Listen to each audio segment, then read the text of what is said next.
Howdy guys, welcome to the top 16 for the Forge Watch Invitational number 2. Woo! Happy to be here. Excitement, excitement. This is really, really cool. I'm really looking forward to this. We have the 16 best players from our Forge Watch Invitational qualifiers playing it out today for some of the best prizes. First place, get to design your own card. That's never been given out as something someone from the community could do. Can't wait to see what these people come up with. What would you guys design if you could design a card in chat?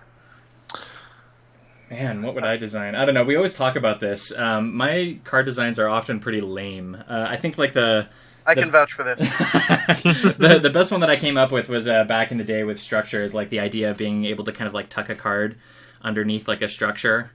And then pull it back out later whenever you wanted it, kind of a thing. I thought that was really cool, but we'll have to wait and see whether or not we get like cool structures like that in the future, because it might be something we're already doing. Maybe that'll be the troll winner. They'll be like, I want to design a structure. I want a structure. Can I have it? Well, for me, I think if I was going to design something, like it'd actually be like a mechanic of a set. I think it'd be cool to have dual faction cards, like kind of like what they did with Ascension and the newest set. Yeah. Dual faction card, because we have the allied mechanic, but it's not the same. Like right. if counting as two factions, you could play stuff like the new Rage of Kadras with some Utera cards that also count as Tempest cards. Right. Stuff like that.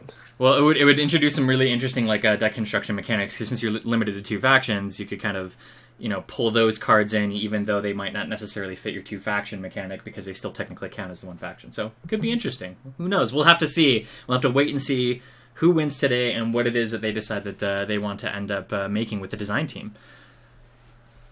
I want to design just like I want to design an alternate win condition. So when I play other card games, I always like to play in the most wacky, non-traditional ways possible, and I'd just like to find other ways to win other than damage. So I'd probably have a card that says, not that this would be the card I designed, but if there's a combined total of 40 poison on the field, you win the game. Wow. Yeah. That's interesting. Oh, yeah. Okay, I can see that. That is the type of thing that I would come up with. Or if you start your turn with a card from each faction on your side of the field, you win the game. Something like that. Just yeah. I wouldn't make it an instant win. It wouldn't be at the start of your turn. It would be like if you start your turn, put a counter on this, and then after 3 counters you win the game. Like it'd be something you'd have to build up to. Yeah. Probably nothing that would push constructed playability. But I want something fun like that. I want other ways to win. So before we start commentating, because it looks like we're still waiting for them to start the game, prizes today. We have one of each of the new pre-constructed decks, and I'm going to, as I give them out, give you your pick. If you win, you get your pick of the remaining pool of pre-constructed decks, and then we have a certain CEO of Stoneblade coming on later to chat with us. He's got a cool prize for you guys. And we're going to end the day with a legendary Secrets of Solus chest. Actually, no, I'm just going to keep that in the pool. You can pick from any of those 5 prizes anytime we hand one out. Wow, that's a really awesome prize pool today. So lucky you guys for being here in the stream, watching our top 16 players duke it out for some really awesome prizes themselves. So we are going to be starting off today with Dark Soul SP versus Tetra Rain, and as some of you have already noticed, there is a Bin Ben list that we are going to be watching. Bin Ban. Bin Ben. What do you think about that, Bin Ben? Having watched it in action, I think it is pretty sweet. I think that in the premise of lots of NU being around, outside of having an already active Brood Queen, it's a pretty interesting card against that. They need to have one active, or you can just start generating dudes. And then also having the Doom Rider in the deck. Mm-hmm. Not only are you hitting them with haste dudes, but you're also swinging your Doom Rider around, growing him. Yeah. I think it's sweet. I'm not saying it's good. I'm saying it's sweet. I mean, I think the changes that they made to him are really good. And with the lack of Yetis being played at all, it really makes an easy answer to him kind of non-existent. They have to kill him, and it's going to give usually a round. Now you saw there though, Dark Soul SB is playing removal in his deck, so if someone does play Ben Ben against him, he'll have at least something for it. Yeah. You see Tetrarain using the Varnus Pact off the banish to get two Dire Hounds. So now there is a total of 4 Dire Hounds two currently in the dead pile as well as a Tarsus. Great targets with both players playing Pact. Mm-hmm. Yeah, so here's the one potential downside, though. We've got that Grimgaunt Predator threatening to move over and potentially do something about that Dire Hound in lane 5. It doesn't have a particularly large body. The body's pretty good, especially given the ability that you get out of it.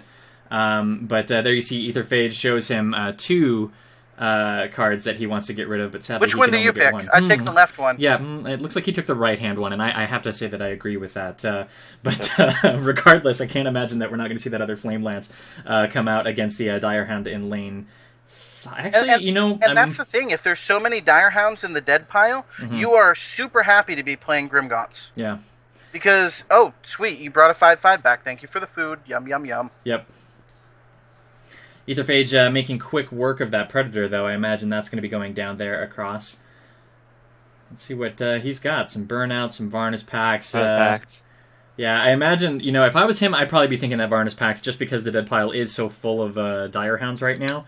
And other even just really amazing creatures that I think Dark Soul wouldn't be too sad to get. So I think definitely pulling that Pact out of hand was a good call there. Nice early 2.1 hand here from Tetrarain, though. Yeah, that's going to be backbreaking, especially with the Doom Rider to feed off all these low health creature kills. Mm-hmm. I can't imagine we're not seeing the Broodfang and the Brood Queen dying this turn to the Burnout, but Tetrarain's not going to be too scared with that kind of hand. Yeah. Oh, does elects not to play it? That's interesting. Yeah, really interesting. Apparently he's very heavily prioritizing those Predators, making sure that he's got something. Well, that's another kind of disappointing thing. It's just like, which Static Shock do you want? The one on the left or the one on the right? So there is that potential for a good Static Shock chain. We'll have to see what ends up coming out of this. That Doom Rider, though, definitely going to cause some problems here for Dark Soul. Yeah, an Invoker in the hand still isn't going to do much, even a level 2, with that Doom Rider sitting on the field to take advantage. Mm-hmm. You're only going to make the Doom Rider bigger if you do a play like that. Yeah, well, I guess the big question is whether or not he's got a level 2 card that's going to be able to handle it, which still may not be enough here because he won't be able to use those Static Shocks to chain off of it. Looks like, though, he had Predator. I didn't quite see what the removal card was. Did anybody else catch that? No, he just combated. Oh, he just combated. Okay, so I wasn't quite looking at the screen when that went down. So did have the Invoker. Imagine how great that would have been if he still had the Burnout in hand. Yeah, exactly. Yeah. And the 2 Aetherphages right here. That's no the cards spells in hand. Yeah, this is the card that Tetrarain really wants to level up, and he's actually getting some really good draws here, seeing 4 level 2s in 2 turns. Yeah. And the 2 ender drops that he wants to see. Yeah, pretty backbreaking here right now, because Dark Soul really wanted to have something that he was going to be able to chain off of pretty heavily here, but isn't quite finding it. Looks like he's going for a lot of trading here. Aetherphage going to come swinging in for 11 points of damage now. Gotta say, Tetrarain in a pretty good place sitting on those Dire Hounds, though. He's able to clear the board if he wants, or he could essentially just level up something else. And it looks like he might be, eyeing the Varnus Pact. Gets a Dire Hound anyway. Much better version of Dire Hound. Right, because it levels your Pact. Yeah. Things are looking pretty grim for Dark Soul. Actually, not too terrible if you think about it. I mean, those Dire Hounds... I was just trying to pun it up because Ratron wasn't here. Brood Queen, but since Dark Soul not playing the Utera, doesn't get the trigger. I think he's kind of okay with that, though. Interesting thing is Brood Queen still could potentially give him some good triggers, except for that buff that it just got. So Dire Hound going to end up just making a kill shot on the Brood Queen anyway. So a lot of level 1s out for Tetrarain right now. I love the Invoker, like, in this deck, actually, like, just in general. Like, Just Invoker, and like when I play him in draft and I play him in constructed play, I actually like Invoker quite a bit. Like that +3/+3 is very significant. I mean, essentially at level 2 and higher, it is a 7/8 creature, and that's a pretty big deal. I don't think there's. I think Dark Soul's in pretty much trouble here, especially with a level 3 Aetherphage coming down on his level 3. Yeah. Any level 3 spell that he has is just going to be completely gone.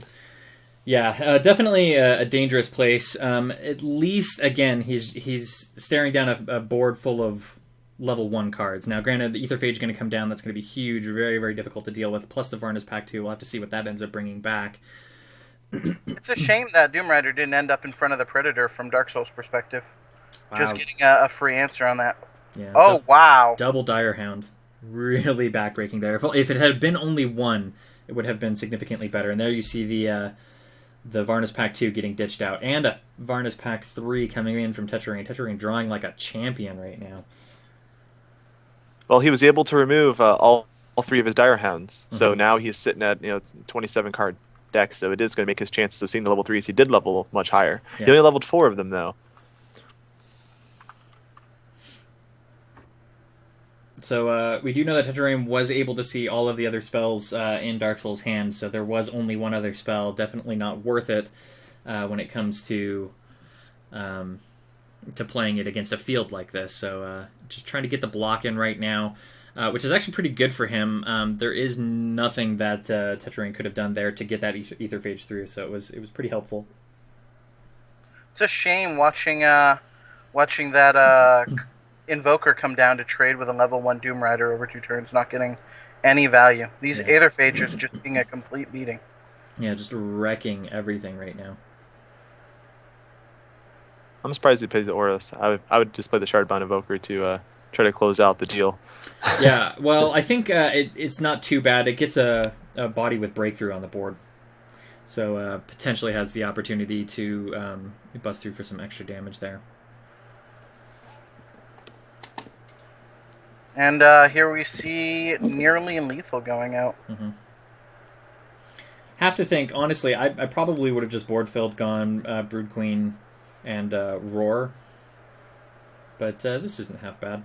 Roughly about the same effect, except that in this case the Dire Hound is on the board instead of the Brood Queen. Dust in the deck, so for True. some magical reason Dark Soul manages to take this game to player level 4, just so many more level 3s to be drawing. You really want, in Tetraine's position, to be drawing every Varna's Pact that you can.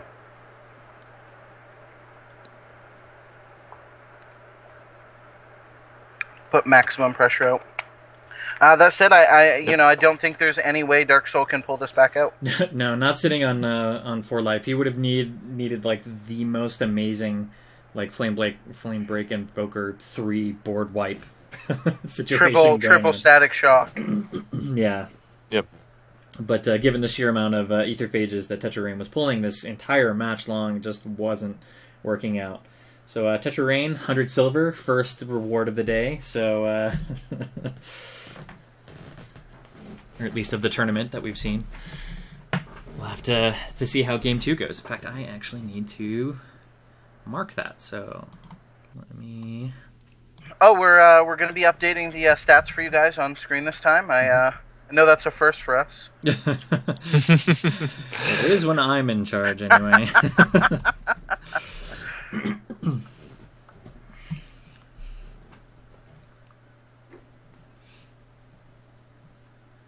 So, looking at the other deck list too, the other people that are playing, like, what deck are you guys most excited about to see? This one? Yeah, I was like, This one? the Bin Ben, man. And I'm really, really sad that we haven't seen it yet. David starting a cheer for Bin Ben in the chat. Uh-huh. Talking to Dark Soul, he mostly plays Bin Ben against the AT matchup. Yeah, I figured. He doesn't play it too often here, but also he's much more scared of the AT matchup than this one usually. But I mean, I guess when you're playing against top players, it doesn't matter how scared you are of a matchup when they're top players. Every match is scary. Yeah, honestly. I feel like anybody who is listed in this top 16, it's like if I end up like facing them in the constructor queue, I'm just like, oh man. It's not nearly as fun because I know I'm probably going to get crushed. Your concede button has been disabled. It's just like, all right, time to suffer. There we got a burnout, able to grow the predator. Yep. All right, so we'll see. Etherphage is doing work for Tetrarain last time. We'll have to see how well it does for him this time. Definitely thinking the burnout here, just because the burnout it's kind of restrictive on the other types of plays that you might want to make. So you don't really have too much on the board that's going to be cullable unless you're planning on dropping the Brood Queen, which you may be. And honestly, as you look at his hand, like everything in his hand is cullable. RNG, and he wins. Yep. Kind of wins. Oh,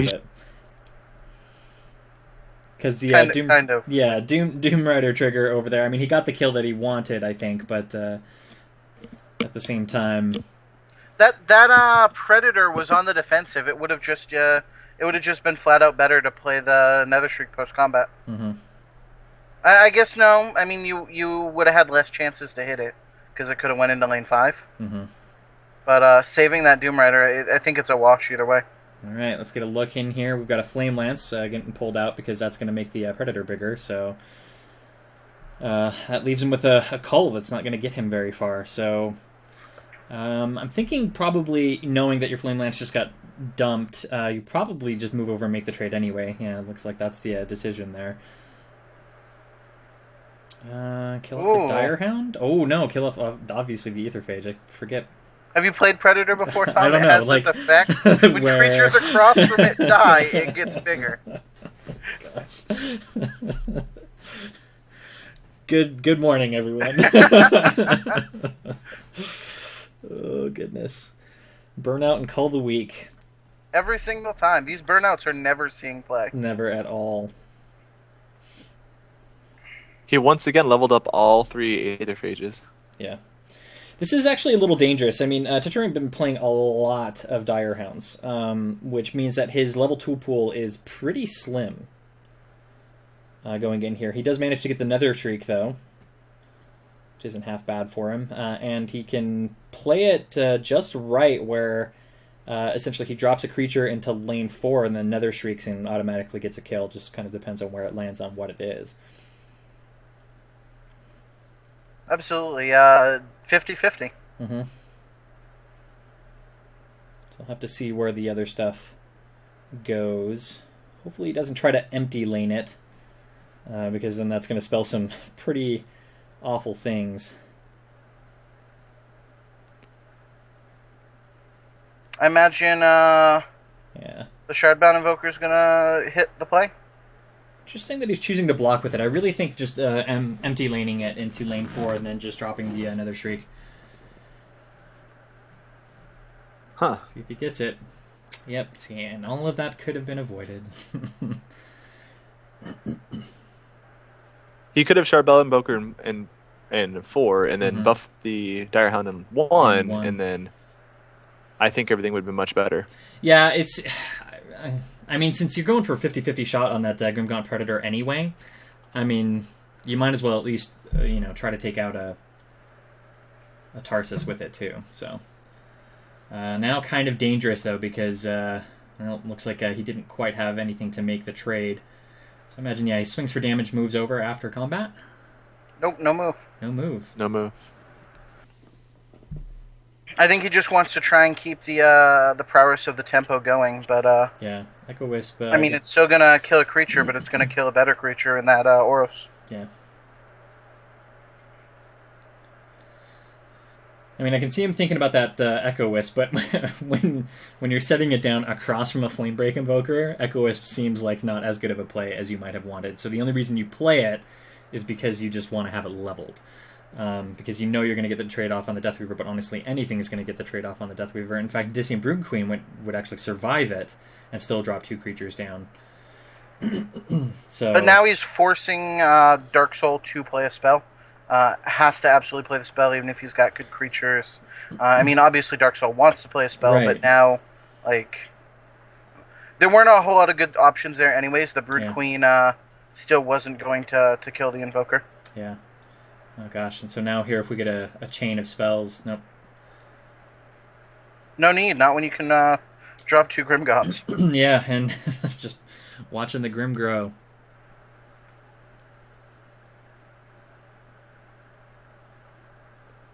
It's like probably a Dire Hound. I was thinking about that as he was playing it. I'm like, it's probably going to be a Dire Hound.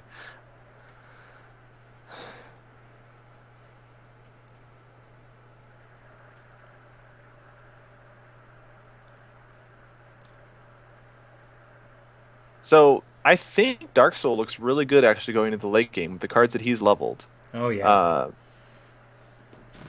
And with the triple Dire Hound, I believe Tetrain's played all the Dire Hounds, right? At least 2. I thought there was a third too.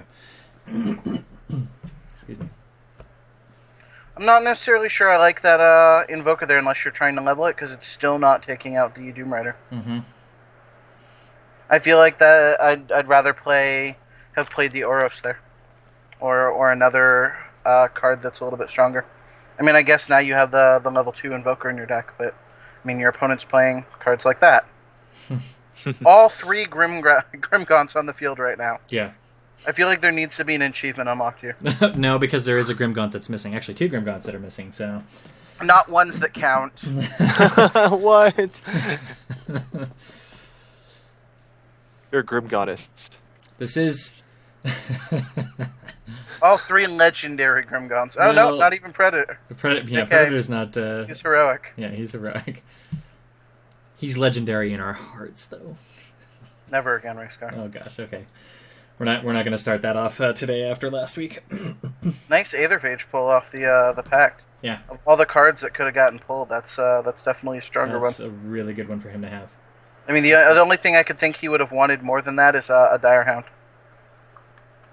Oh, he did have a Dire Hound left, and it's right there in his hand. And it's going to be probably the play over one of his level 3s, I bet. I don't think so. His only answer. So I don't think he can afford to have passed on the Phage, given the life total. And I think that he needs the pressure from the Oros. I don't think he can afford to play the Dire Hound. Yeah, honestly, well, he has to block the Predator, right? He's taken 20. He has to kill the Predator. That's true. Because essentially, if he doesn't kill it or debuff it at this point, it's just going to swing around to another lane and go for the kill shot. There's the Burnout taking out the Tarsus. And, yeah. Yeah, so you're right. Yes, Bunny and Chaos, all games are best of 3. Yeah, I think the Dire Hound has to be played here. I'm surprised he decided to play the Oros. I would go Aetherphage because any spell, certain spells can kill him pretty easily, like Burnout plus a way of killing the Dire Hound. But Oros survived, and it got leveled to level 4. True. Now, granted, a 1919 Oros isn't all that much better than a 1616 Oros, but yeah. Mm-hmm. I can see why that choice might have been made, although I do agree that when you're playing against a deck like Dark Souls, it's Flame Break deck, getting an Aetherphage out there just to protect your backside from something that might just come swinging through, especially when you have Justice at the Dire Hound standing between you and 9 damage. Stream lagging for anyone else? Yeah, it is. Yeah, Tetrains? Yeah, just a little bit. Especially if a Flame Lance comes down for extra damage on top of it. I mean, pretty dangerous, and you might want to get a card like that out of the hand. So, kind of a tough call, but I can see why he went for the Oros. Wow, saw the Bin Ben come down just to jam all that damage to the face. Tetrain at 2. All you need is a level 2 Static Shock or better to win this game. If you are Dark Soul, this next hand is he doing a dance right now. Yeah, we just had a huge lag spike raising the roof on the stream there. So after this match, I'll go ahead and just refresh the stream out. Flame Lance takes the match. Okay. All right. We'll see that here in a second, and then I'll get a refresh so that way we're caught up. Oh, I'm sorry, sir. It's okay. You are ahead, but that's okay because the stream was lagging out, and I'll just get a refresh. I had the same thing happen to me, so I had to refresh my own. Apparently, Kit sees the redundancy. future. All 3 of us had to restart our streams. All right. So I'm going to go ahead and just get a refresh. We'll get this back up, and hopefully everybody caught up.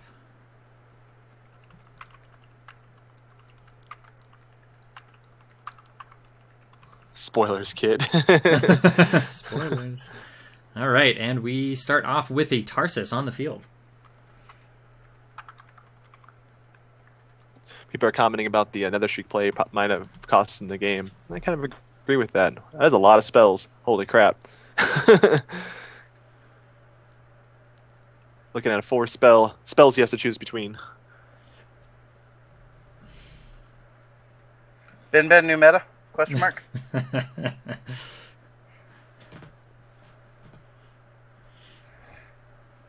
And that was a Tarsus buffed Ben. Right, this is 8/6. So yeah, that was pretty interesting.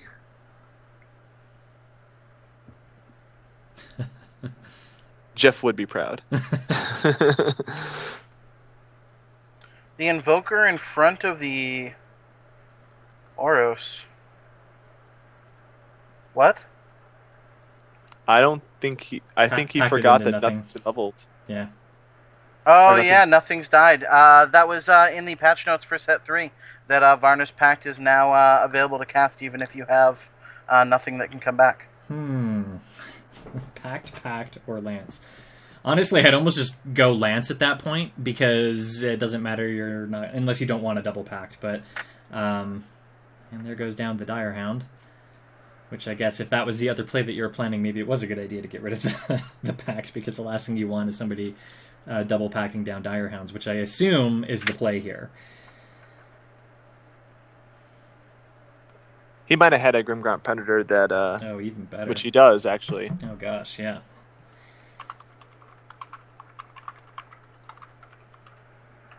I thought the Flame Lance would go down, but, Dire Hound is pretty good, too. 50-50 chance, another Shriek. And he gets it.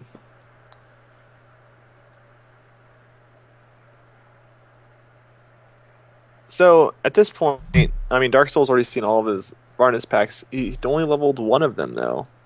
I feel like Varnus pack is something that's really useful in this matchup against Tetherane, since Tetherane is playing multiple creatures, usually, or at least multiple lanes, quite a bit. Mm-hmm. And now I think Tetrane's probably just going to slam down this last Varnus Pact here, because there's no reason not to. Levels it up, and is also very good against Dark Soul. Yeah. I have to say that this player level 1 has been very... first, want to comment. Seeing the new function to be able to look into your deck and discard pile there being utilized by Tetraane to make some educated decisions. I think that is something that is criminally underutilized by people when I watch them stream. Yeah. Definitely something I hope more players start using in the future, because that is great information. But one to say that level 1 was very uneventful compared to the past 2 games in which level 1 you saw a huge amount of power on one side of the board or the other, occasionally flip-flopping. That time was a really uneventful level 1. Yeah. Mm-hmm. Yeah. Are we going to see a pact here in an attempt to just flat take out the Invoker? Probably. No bones. And no trigger. No trigger either. No Utera cards in hand, so that is a Bear Brood Queen. That is a Scourge Flame Sorcerer. Pretty much. Alright, so we're going to have some removal, probably. I cannot imagine that we don't. Yeah. Like, there needs to be... There should be something. He did and what a great board. That Brood Queen does nothing now. Yeah, absolutely nothing.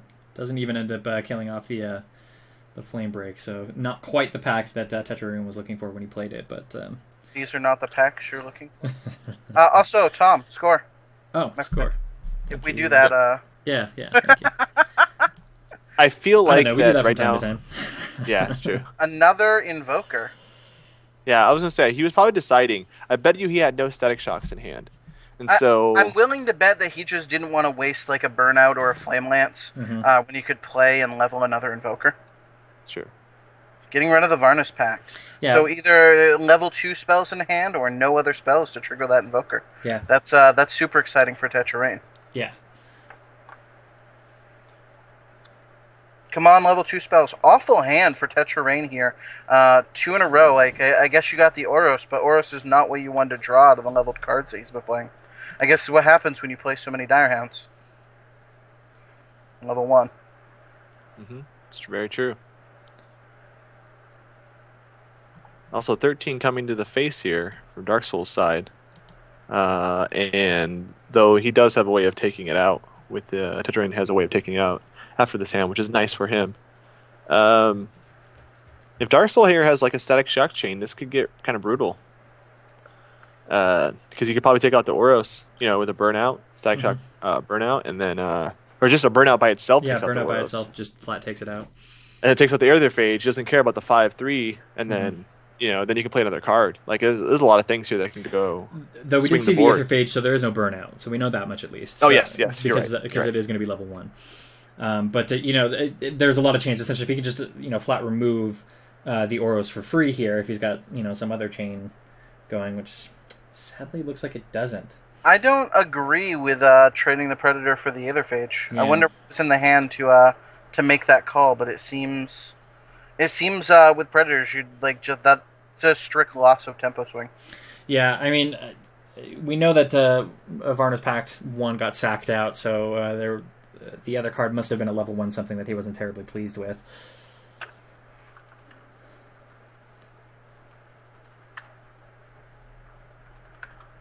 And that life swing, pretty significant at this point in the game. 20 life difference from just that one swing from Oros is a pretty big deal. You could almost describe that as a life-changing event. Wow. Where's Phaedron, by the way? Is he coming today? It's actually not very good for Dark Soul here right now. I'm actually really shocked he didn't Aetherphage Nether Shriek. But I have to imagine that on the stream again, by the way. So go ahead and refresh so I don't spoil things again. Yeah. I'll wait until after this play. Looks like he is going to Shriek. Nope, it looks like he's going to look through his deck, just kind of figure out how he wants things. I imagine he's probably trying to determine how his deck is looking going into player level 3, since we are in turn 2.4. I'm in the same spot as you are, Racecar. I think. Yeah, we both lagged at the same time. So. Oh. Yeah. I guess I haven't refreshed yet, so. This is a very difficult play, I think. See him aiming the Nether Shriek at the Oros. I know. Decides to take a left turn into the middle. It worked the first time. It didn't quite work out the second time, and it looks like it doesn't quite pay out again. So you remember that 20-point life swing from earlier, Simon? Yeah. Yeah. About to get shifted back. Great draw with that Predator. That is exactly... Oh my gosh, what a starting turn. That Nether Shriek's really going to have to do some hardcore work here in order to make sure that events transpire the way you want. Yeah. Okay, so you are just a little bit ahead there, Kit. Haven't had a chance to refresh yet. Nether Shriek takes out the level 1, aimed it at the Oros, and it succeeded. Wow. That's actually really good. There is a Flame Lance for Dark Soul here that's going to be pretty epic. Okay, Move I'm that just going to go Aetherphage ahead and try the refresh right now, since we're in between turns. Cross your fingers, everybody. Alright, I'll count to 3 before I say things. No, I just refreshed. I think we'll be okay. Predator moves over. Yes, it does. Indeed. Just saying that out loud so that way we all know we're on the same page. 26-18 Predator. That is ridiculously large, especially when you're looking at Tetrain's hand here. And the best he has in hand right now. Varna's Pact. Goodness. Bro. And the best thing that Tetrain has in hand right now is an Aetherphage, and that is not going to be sufficient enough to take a board back. No, I believe this is going to be exactly game. Yeah. At 18 life, at this point, I don't know what you do. I mean, so Nether Drake gets to move over, make a free kill, but the problem is you have to double block Predator. And if you double block Predator, that means there are 2, maybe 3 other creatures getting through here. See, the problem is even if you double block Predator, or even if you just single block Predator, no matter what, you're still taking damage from 2 creatures, and that's enough to kill you. Yep.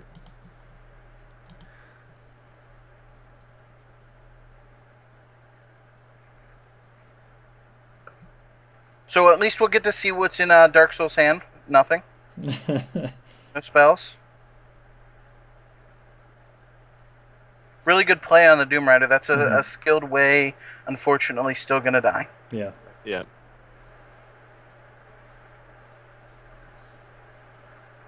Takes 35 on the backswing.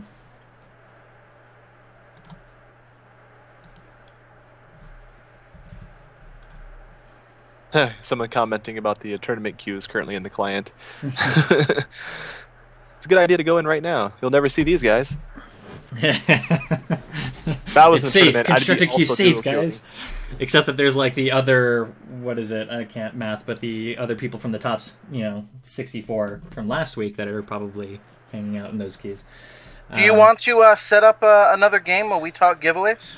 Sure, yeah. There are actually a number of people streaming this morning. Did we have a particular someone that we wanted to head to while we're still waiting for the top 16 to finish up? Whoever we're going to stream next round. I bet Natharian has a really good advice on who we can do next round if you're listening to Natharian. Giveaway. Oh, go ahead. I am listening. Yeah, Racecar, why don't you come into text chat with me, and we'll figure this out. Sounds good. Okay, I'm going to mute my mic. You guys can chat. So for a giveaway, Salmon, what do you want to do? I'll let you get first pick of the hashtag if you want to come up with something. Like, what do you think you want to do? I think that was pretty exciting. I'd like to do something relating to Bin Ban. That was pretty sweet. Lightning Worm. Hashtag Lightning Worm. Really? Hey, it's a good one. I like that card. I used to play that card. Card was good. Lightning Worm is constructed playable? You just saw it. It was on the board. That's what we're going to do. Racecar, can you set that up? Just let me know when you're ready. I'm sorry, what is that you need me to... Lightning Worm is constructed playable. Okay, that's our keyword. That's our keyword. Right.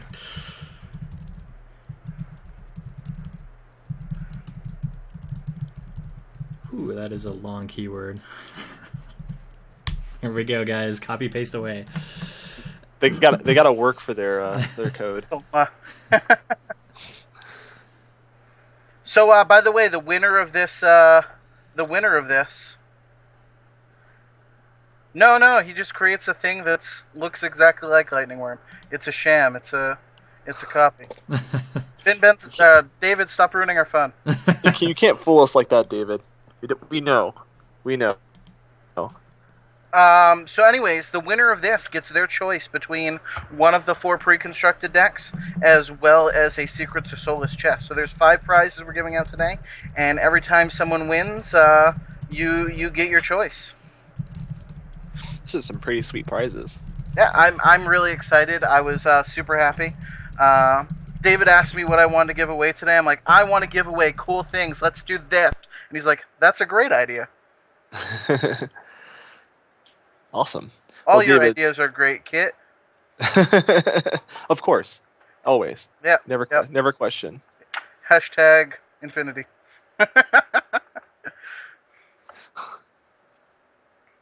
So that was a really exciting game. It's pretty interesting to see NT removal back in the swing of things. Those Grim Gaunts doing work over and over again. It's been kind of a theme of the major tournaments, though, for the past 3 seasons, hasn't it? For set 1, set 2, and set 3. Yeah. So, I don't know, it's just a really consistent strategy, I guess, more than anything. And, of course, Necrim and Tempest both being the factions that provide all the tools. Though definitely a lot of new cards in this deck, with the Flamebreak Invoker and the new Grim Gaunt, Doom Rider. What did you think about the actual, how the deck plays against, the Brood Queen decks? Dark Souls deck? Yeah, just in general, how do you think it plays out? We got to see it live in action, but I'm thinking in general, though. I think that if they don't play a lot of their Aetherphages, the deck that Dark Soul was playing just takes over and wins. In fact, I would say that if you don't see an Aetherphage in player level 1, that it's almost impossible to lose. That is really the card they have that is good against you. I think Tetra Rain made a mistake there by playing all the Dire Hounds in level 1. I think that's something you want to try and save that card as long as possible. In player level 1, he got to do the Varnish Pack trick right away.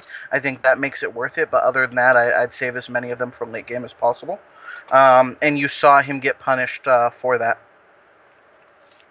Also, looks like we are going to be moving over to watch Hans versus Randall's, two absolute titans of this game, both considered top tier players across the entire history of SoulForge. So pretty excited about that. Okay. That said, we ready to do our giveaway? Yeah, I just did the roll-off here. I'm going to go ahead and show this on the screen before I get a chance to change the info on the side here. But Mephisto6090, you have won. I'll go ahead and type that in chat. And if you just type back, we will give you a code, a choice of code, no less. Yep. So Hans is playing a deck that I actually like playing quite a bit. It's a very fun to me deck to play, and it's very interesting strategically, especially when you're deciding like when to level up specific cards, and because you have cards like Scorchbane Dragon that are that you can be punished in the play level 1 with if you don't do it right. If anybody in the chat, by the way, knows what the record is for this match, where we're at in things, feel free to pipe up and we'll get that updated here. But since we're coming in the middle of things, we don't exactly know what the score is.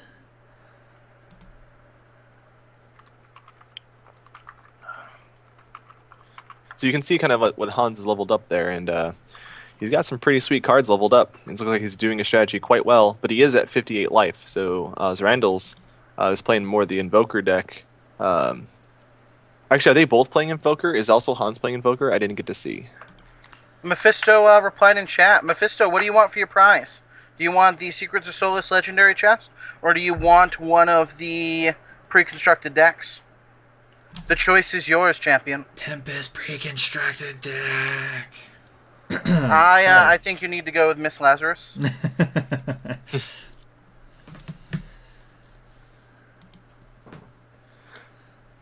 So Fox will be joining us soon, actually.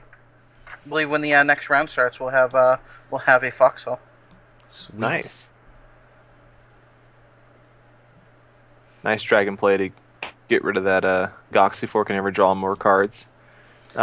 See somebody asking us to update the score for Hans versus Randall's. We don't know what it is because we just came in midway through. So this is not one of the official fully streamed matches, so we won't be updating the scoreboard for that. Well, we will be if we actually find out what it is. But I guess, sure. At least, So, yeah. Sorry. Go ahead. I hate to break in here. As somewhat of a SoulForge historian for competitive play, I think it's amazing. So there was a constructed tournament on October 12th last year, which is basically 12 months to the day. Actually, I guess we're 1 week off. Yeah, maybe 2 weeks off from being where Z Randalls and Hans played for the constructed championship in October. And Z Randalls took that one again just over 11 months ago. So these two have really been titans of constructed play for so long. Mm-hmm. Okay, I just got word from Hans himself that he won the first round. This is the second round. Sweet. All right, I will go ahead and get that updated. Thank you.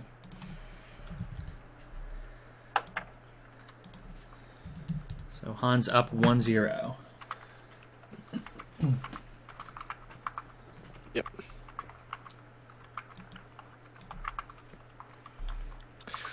So these guys are playing on near identical deck lists. Mm-hmm. Actually, is it actually identical? I didn't actually check to see if don't- every card is identical. No, not. It is not. It is not. They're playing with some different cards, but the strategy is obviously almost exactly the same. Zerandals is deciding to go with an Eighth Forge Oracle, and I also Iron Maiden, which Hans does not have in his deck list, and a Conflagrate too. So Zerandals opted for like a whole bunch of one-ofs that are just kind of like more of a just kind of, I guess, metagame calls for not really sure what he would see. And he actually has a Metasculpt in his deck too, which I think is the only one out of all the decks. Really interesting to opt to go for the Metasculpt over something like a Nanoswarm, which is similar but not the same. So definitely a specific design choice there, because I know that there are a few other AT decks running some Nanoswarms, or at least a Nanoswarm. So interesting just to kind of see how he thinks Metasculpt is a little bit better for him overall than a Nanoswarm. I guess the question, if Nanoswarm versus Metasculpt, is whether or not you see wanting to get rid of someone's abilities in player level 1. Right. If you don't see your play, if you see that you want to do your strategy instead, and then have answers with underleveled cards, Metasculpt obviously is a much better choice. But yeah, I see what you're saying. It just matters kind of what you want to be doing in player level 1, and I think in player level 1, really, especially even in this matchup, but like in the most matchups, you want to be playing your game plan cards. I think the Invoker deck really relies on you playing Invokers and playing Goxes, playing your Battle Brands, leveling them up. Those are the cards you're going to be playing every turn. I think being forced to play a Nanoswarm actually is really bad in that case. I think that your other 5 cards would have to be just better in general. So. Do you want to say I've gone ahead and sent you the Necreum pre-constructed deck, Mephisto? Check your other box. That's what it is. I included the redeem code there for you. And congratulations, sir. You're on your way to playing Miss Lazarus. For those who don't know, Ceruzal, the new Necreum Legendary, name backwards is Lazarus. If you guys don't catch that reference, just go Google Lazarus and you'll I didn't get know. it. You didn't know? I didn't know. It's okay, Craig. You'll catch up with the times eventually. Apparently. This is not a very good hand. Hans and Zerandals. I wish we could have saw what level 1 was like to know that if Zerandals went pressure versus Hans going leveling late game bombs, so we could see if Zerandals was actually winning or just looks like he's winning. Because there is quite a monumental difference. Never mind. Oh. I take that back. There it is. That is game with this hand. The only thing you can do is a Ronti bolt it, really. Just kind of stall it out. It just sucks because every time you invest damage into the Iron Maiden, it's really just going to come back and kill you. If you don't have a way of killing it with an alternate effect, Iron Maiden basically does 60 damage. Like, you know what I'm saying? Like unless you have a bigger creature than Iron Maiden or block with another Iron Maiden. Like right now, if he does damage Iron Maiden, right, it will decrease its health, but also damage you. And then if you try to finish it off with a creature that has like almost the same health and toughness, it will still do trample damage and then also deal the damage back, which is basically like taking almost 60 damage. So, I've won several times with Iron Maiden actually like blocking like Scorchmain Dragons and stuff. It's pretty awesome. Because they take the 24 hit from the hit and then Iron Maiden's attacking, and even if they block it with another Scorchmain Dragon, they take an additional 30 damage. Yeah. So it's a ridiculous amount of damage when Iron Maiden hits the board if you don't have a direct removal spell. Yeah, just like a flat just remove this creature from the board kind of a thing. Because any time you're investing damage into an Iron Maiden, it's just like, oh right, I guess I forfeit now. I think the fact that it takes so much to invest in Iron Maiden too, that it's definitely I like the card quite a bit. Yeah. It's a really cool, consistent version of Krogius, essentially, that I think is very much different than Krogius too at the same time. Yeah, well, I mean, Krogius is different, is scary for a different reason because Krogius just being such a huge body and having regenerate as well as breakthrough is kind of what makes it scary, because it's really difficult to even remove. Because you can't just chump block because you're taking the breakthrough damage and it's just going to heal it back. But Iron Maiden, I feel like, is definitely the scarier of the two these days. And it's definitely in the right faction for it. I mean, it's in the leveling faction, so it's a really, really great tool for Aloyan. You have to realize, back in, I remember during all of Set 1 and most of Set 2 just chatting with you guys about how Aloyan had to play another faction to level bombs from another faction, that it was a leveling faction that had no ability to actually close out a game on its own in terms of using Technosmith for those advantages. Mm-hmm. So it's really nice to see that it finally got one. Yeah. I mean, let's face it, in constructed play, you're not going to play Scrapforge. No. I mean, I think back in Set 1 people did. In fact, I seem to remember... a closed beta tournament? Yeah, Scrapforge Titan being oh, it's too OP. And so it's now nobody touches it at all. Especially when you have something like Iron Maiden to choose instead. I'm not sure what Hans wants to do here. He pretty much has to Ronti Bolt at this point. Yeah, but... So it's probably... Such a stall.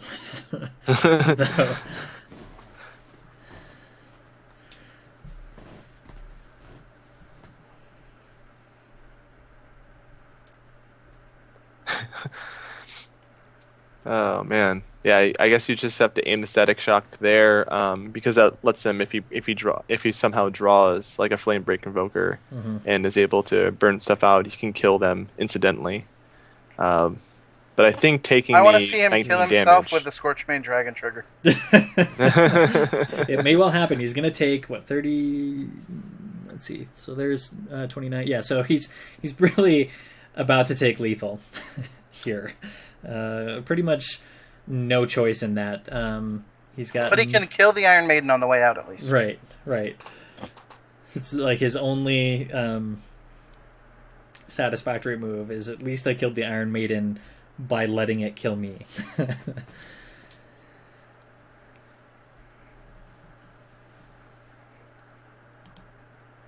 Yeah, I think Hans was just going through the motions there.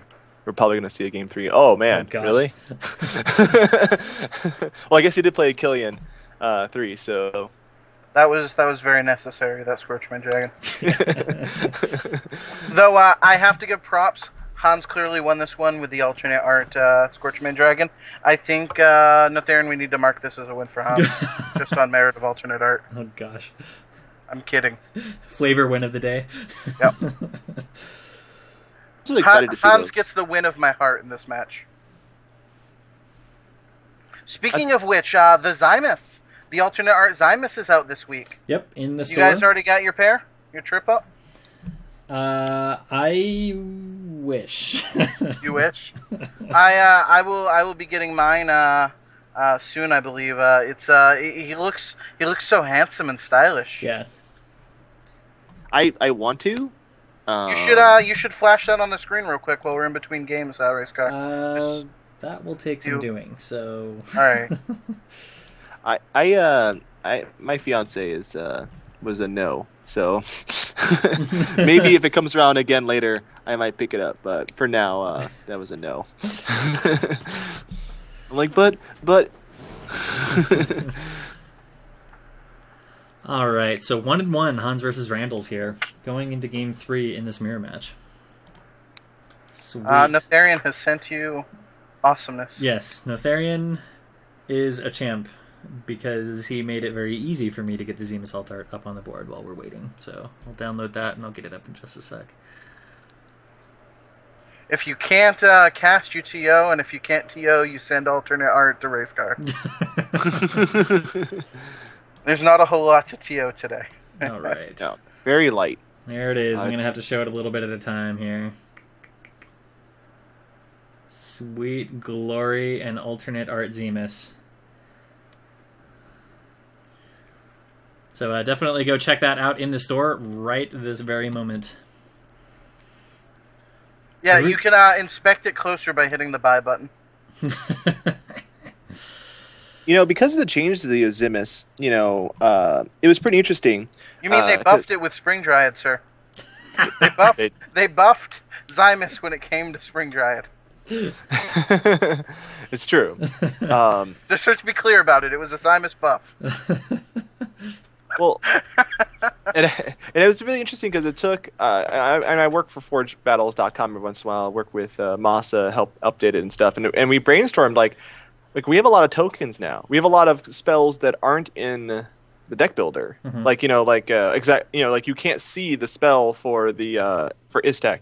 You have to go to his card and then click on him, right? Mm-hmm. So the files aren't directly there. So we had to go through, and Zimus was one of the first ones that we did it for. We're like, well, we need to put the Zimus token on there so people know what this card is, what this card does, because someone newer to the game would look at that card on our deck builder and be like, what?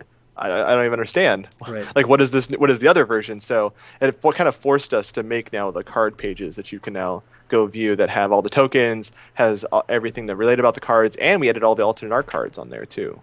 So that was pretty nice. But definitely, we're gonna have to start stepping up to making more and more stuff, because obviously Stoneblade has shown us that they're going to be adding a lot of different things to this game, and I kind of like it so far, at least what they've added. I like this. Someone needs to Photoshop alternate art Zymus holding a burrito in the third art. See, I think we can get we can put a Mexican hat on him, and we can advertise for Taco Bed. Hell, maybe get some sponsorships. Oh gosh. I really like the direction that Snowblade's been taking with a lot of the alternate art lately. I really like just how they've taken some of the really common cards and given them some really cool art. And I also like I don't know, you can kind of call it like joke art that they've got for things like Krogius, Super Krogius, and the Thunderzilla. And those types of cards. DJ Drix is, I think, probably one of my favorites. So I think this is really cool, and I look forward to seeing what kind of alternate arts they have going forward, too. See, DJ Drix isn't one of my favorites, but I hate the original Drix art just absolutely so mind-blowingly much that I have to play with DJ Drix. That was an alternate art that I got specifically because I hate the original art. Mm-hmm. So somebody mentioning the Penny Arcade alt art strategist in chat. That one I think is really nice. That one looks really cool. It's a storytelling one too, which I like all the storytelling card progressions. I call Thunderzilla a joke art more because it was themey than I guess it wasn't necessarily jokey, but I guess it has a specific theme to it. That takes a step outside of the world. It wasn't just alternate art. It was like literally just it was like a tribute, right? Or it had an effect other than just looking cooler. Right. We won't talk about Crypt Conjure. All right, we're into game 3, and it looks like Hans is presented with an interesting choice. Yeah, so probably lead out with the Gox, given a hand like this, and just hope that you can catch that Dragon Egg with a Killian a little bit later on. That is the wonderful thing about Killian, is that choices like these become a little bit easier. But still, Dragon Eggs, man. It's really unfortunate, though. I mean, wasn't it sometime last week? I can't remember whose match it was, but they saw all of their Killians right in their opening hand, or something like that. It was like maybe 2 out of their 3 Killians, and it's just anytime you get that on a 0.1 hand or something, it's the worst. I remember having, I think it was 2 Killians, an Iron Maiden, and a Dragon in my 1.1 hand, and I was just well, there goes my deck. And he decides to go with the egg. Just discard level the egg. I don't know. That hand would have been so much better if he was going second, too. Yeah, well, and it would have been. That hand would have been so much better. This follow-up hand would have been so much better if he had just played out the Gox. He's probably kicking himself for that now. It's what? Oh, free 3 Acolytes, potentially? Thank you. And potentially Flamebake Convoker plus Static Shock. Just hand for no reason. Yeah. Yeah, there was a possibility there that he could have played 6 or 7 cards in one turn. David reminds me that it was poor Tiny Grimes who drew 3 Killians on 1.1 on the first turn of the game. Oh. That is the worst feeling when you're playing an AT leveler.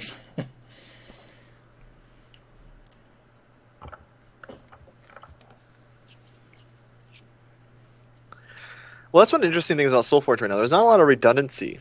If you look at a game like Magic, there's a lot of cards that do almost exactly the same thing, maybe a little bit differently, and you can actually have redundancy so that if you see that 3 of that card, you can be oh, well, I'll see more of this other card, which does the same thing. But in Soulforge right now, since our card pool is so low, there's not very many creatures that do the same thing.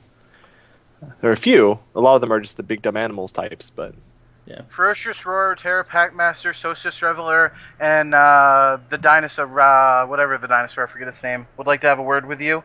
And they also wanted to remind you that Warclaw almost saw print. This is it did. Then there was a bug, and it went away. This is really interesting, guys. So, and I want to pull out some comments from the chat as well, kind of mentioning this. So we see Randall's also only play 1 card. He plays 1 Gox out. So meaning he discarded and leveled something else there. And Indeed from A1 also points out that it was important to deny the battle brand from Zrandals, and I think that was also a comment from Absurd, also just talking about how the battle brand would have been able to take out that Gox lightly, and so being able to deny out that battle brand is a pretty good thing because it stops a lot of leveling that way. And so you can see them both kind of just like holding back cards from people to be able to get rid of there. So really, really interesting plays here as we see not a lot of cards played to field and a few discarded leveled. That's actually a really good point, especially in the first turn. I don't think it matters as much right there. And neither deck is capable of really going aggressive without an insane Iron Man Acolyte draw, which Hans almost had. But you're right. If Zarandal's had a Battle Brand in hand, it could have just done like wonders. So, yeah, getting an extra card leveled in this matchup, it's a huge deal. I mean, especially when both of you have that same idea. And this is like a really, really sad hand here for Hans. Is he's staring down like 2 Battle Brands, which is like, yes, awesome. And then you're like, crap, no Aloyan cards to actually get the trigger. He has the epic hair, but does not have the epic hands. Have you seen his hair? It's epic. Okay, you go back to talking about redundancy. I'm the people's champion talking about Hans' hair. Man. So Iron Acolyte gets activated. So we're gonna see. Oh, there's a Battle Brand, which I mean you can't not play creatures. So Battle Brand at this point is going to get played. I hope Zarandal's had other Aloyan cards in his hand other than Iron Man Acolyte for that Battle Brand. Like you can't really tell if it gets the Aloyan trigger. Can you? Usually it will show like the trigger animation over their face, and the log. Does the log actually show you if your opponent gets the trigger? I mean, obviously it's not going to tell you what it leveled, but actually, I'm not so sure. You even like. I think for the spells that have Aloyan triggers, you have no idea because it doesn't show it to your opponent until it resolves. So even if they have to select from their hand, when it does get shown to your opponent, it's just boom, spell. And I don't think it actually, unless it's like affecting a creature on the field. Which Battlebrand does not. I don't think you'll know. Yeah. So I think that's really interesting. I also want to point out that there was one point during set 1 where Stoneblade was talking about getting rid of the ability to discard, and you've seen 3 discards this game. Yeah. Just showing that top level players do. I remember when they said that there were so many people saying that no skilled player would ever discard cards. Just pointing out. Yeah. But then NT like Predator meta came about, and everybody who wanted to level their dragon eggs was just like, discard level. Don't want that getting eaten by a Predator. So it definitely became a big part of Soulforge, and I'm glad it's still in.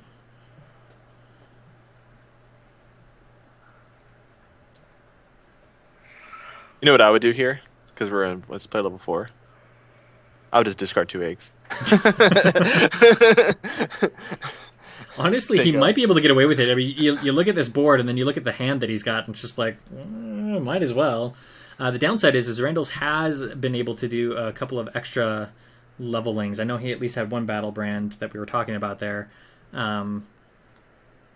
So, I mean, I feel like he's got a slight edge, at least in the leveled cards department. No other Killians were solved by Hans, so Hans was not able to level up a bomb really for free, kind of. Whereas Randall's did play a Killian, and it was later in the player level.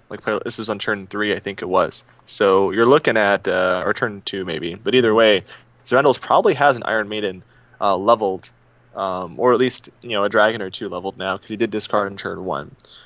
So I think Hans has really got to think about that when he's thinking about what he's leveling right now. And I almost would just discard the 2 eggs, because this game is not about now; it's about way later, and that's going to be kind of one of his only chances, I think.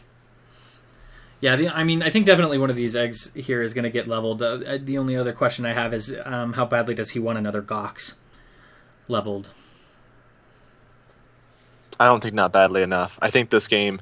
Well, see there's a lot of questions here, like how this game can go, right? I think the gnomes bring such a variance into the game, where you have this this question, how do I want to play with my gnomes, and also how do I want to play with the big bombs in my deck? This deck is doing both, right? Yeah. It's either going the gnome strategy of stalling out, or you're just going to have to level your bombs. And he decides, I think he's going to go with the Gox, and that's a really good point that the Gox, is very important in this matchup. Yeah. I I would think say drawing cards it's is very good. extremely important.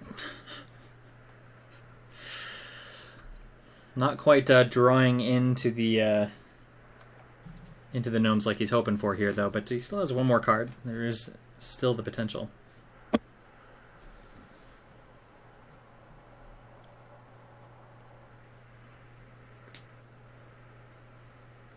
This game is probably going to be all about how this the mid-game leveling happens now. Mm-hmm. So as Randall's finishing out his player level 1 here, I think that's also important to note here. Hans goes into player level 2 first, and goes into the new player levels first. So that gives him a chance to potentially recover from a board position that seems like it's out of control, but then you can kind of level it out when you get good draws. And he's actually got a pretty decent draw here when you look at it. Underneath the log there, you see a second Killian 1 that he pulls. But he's sitting on a Flame Break 2 and a Gox 2 in hand, and I think both of those are definitely plays to make here. Mm-hmm. Almost kind of think, you Flame Break. Do you want the Flame Break taking damage? Because I think you got to take out his Gox now, because you don't want him getting more chains off of that Gox. So you're definitely going to probably replace one of those. But which one of the two cards do you want taking the damage? I feel like Flame Break is the one there, just because you want the extra card draw, and so the more health you can keep on Gox, the better. Yeah, that is a point. Well, also because now we have level 2 gnomes on Randall's side, Mm-hmm. and if you put the Gox in front of it, it goes to 8 health, Mm-hmm. and you have the 6 health go on Invoker. So either way, he needs level 2 Gox to block either one, but you don't want just a gnome taking out the Gox in lane 5. So you do, just in general, so you don't want it to be at 8 health. You want him to spend 2 cards or leave it on the field for an extra turn. Either one, Because with Flamemaker Invokers, especially with the on-defensive one in hand, he's going to be able to reduce the health of whatever gets put in front of the Gox. So even if another Gox goes in front of there, he can just take it out, and then he has to spend another card on it, all these types of things. Whereas if it was at 8 health, it'd be a little bit harder for him to take out a 6 health Acolyte that could be possibly placed in front of it. Yeah. Especially since we don't know if Zrandals has any energy surges leveled from the leveling that he did do. So it could be that this turn he can play them, and which he does. Mm-hmm. So Yeah, he is getting the triggers off of those gnomes.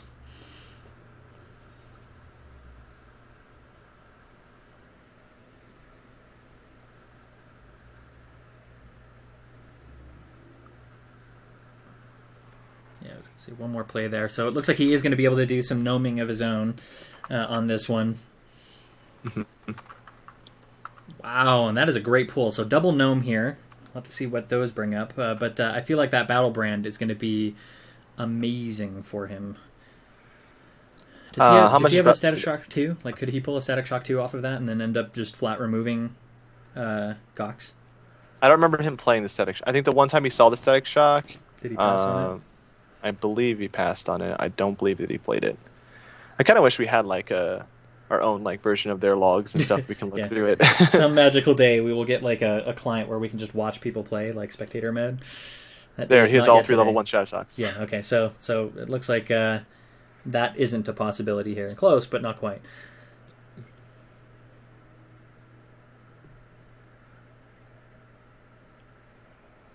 I guess he's trying to decide right now. He's probably planning. This is a very big planning turn. He has to decide where he's putting all of his guys. Now, he can't take out the Gox, I don't believe, right? No, he's 1 point shy with that Battle Brand 2, because Battle Brand does 9, and then the trigger off of the Invoker would be another 2. It's unfortunate that Randall's had the removal for that. That's actually an argument maybe he should have put the Gox in front of it. But I mean, once again, there's a lot of possibilities that could have happened. Oh, so I think since you can't remove the Gox, you probably ditch the battle. Well, I don't know. Actually, you play the Battle Brand and you level the dragon, right? I think so too. Probably more likely. More than likely. Yeah. Because then you level the Battle Brand as well, which is just fine. Yeah. We'll see what else he draws with the next one. Oh, somebody pointing out in chat that he could, if he wanted to flat remove the Gox, he could double Battle Brand it. That is a really True. great point. Thanks, Bravesball. Oh, you could. And then essentially get both the... then he doesn't have any creatures on board, but he does get rid of the Gox. He maintains his Gox on board, and still has a pretty decent pool of cards leveled up. So it just depends on whether or not he wants to... He could also Dragon plus Burnout. Yeah, he could have. Actually, you can just... Dragon and Battlebrand it. I didn't see the level 2. I thought they were both level 1 for some reason. Mm-hmm. So I think double Battlebrand is the right play, because that's 4 leveled up cards. I mean, it's a ton of leveled up cards this turn. Yeah. That's what you're looking for. You're not looking to kill your opponent right now. Yeah, and he keeps the gnome that way too, the one in lane 1. So he actually does have pretty decent board position after it. So. Mm-hmm.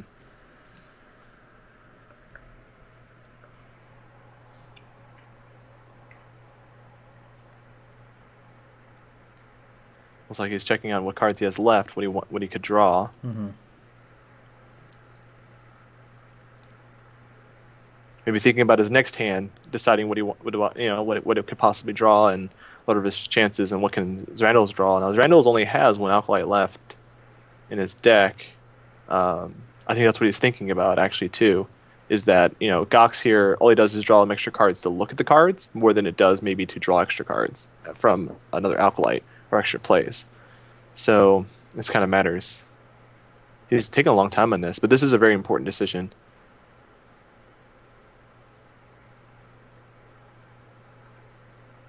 I think you got to go for the 4 level 3 cards. Not 4. I think so too. Yeah. I mean, because knowing that you're sitting, because you're at least stabilized, right? Because they're going to have to spend something to try to get rid of those cards. So I think you can afford to be greedy like that and not stick creatures on board and just get a bunch of stuff leveled up. Ooh, going for the Killian level there. So I imagine that means he's not going to level the Invoker. He's planning on taking it with the Dragon. Okay. Interesting. Yeah.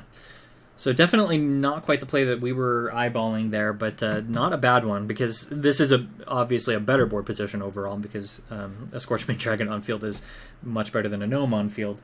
And apparently he felt like he didn't have to quite level everything up as he did. I don't think I would have leveled the Killian over the Invoker? Yeah, I think I would have leveled the Invoker pretty much assuredly. That said, no matter what play I made, I would have landed that Dragon in the field. Really? Mm-hmm. I don't think you can give it up. I mean, look at that art. Yeah, show it to him. You gotta show it to him. He's even got the alternate art Gox. Hans just making me so happy today. Hans's wallet is showing today. Is he about to join the 1%? Oh, and there we see something that never got leveled in player level 1. Mm-hmm. Aetherforge Oracle. Yeah.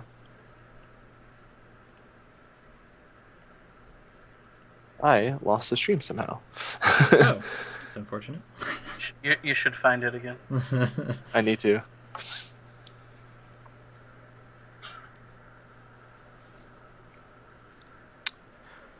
Oh, so the winner of this match will be playing against Brian in the next bracket. So you have 2 AT decks playing against each other right now, but one of these decks will be facing off against... What is Brian playing? He's playing the Brood Queen deck with Werewood Patriarch. Oh, okay. Wait, no, Brian? Oh, no, sorry, I'm looking at Rikara. Yeah, Brian is playing the NT with Frostmane Dragon. Ooh. That is a great sequencing from Hans getting the whole hand leveled. Yeah. Right at the second half of player level 2. Oh, and he sees the other dragon. So this is going to be very interesting going into player level 3. 2 Dragon 3s, but I mean, this is interesting because, we kind of came in the middle of player level 2 in the last game, and we were all like, oh, Hans is in such a great position. We have no idea what Zerandals can do to come back from this. And then Iron Maiden 3 drops down like 3.1. We're just like, oh, okay, I guess that will do it. So we'll have to see what it is that Zerandals has been doing in the background, because we definitely see a lot of stuff getting leveled up there. Well, I don't think Zerandals has discarded or played anything during level 2 that levels up another card. I don't think he has done anything. So what we've seen is what we've got. I don't think so. I don't think I've seen a single battle brand, and we haven't seen a Killian hit the field. So he hasn't had a chance to. I think that actually this is has been is only, but mind you, this is only his turn 7 right now, so he has 2 more turns. Right.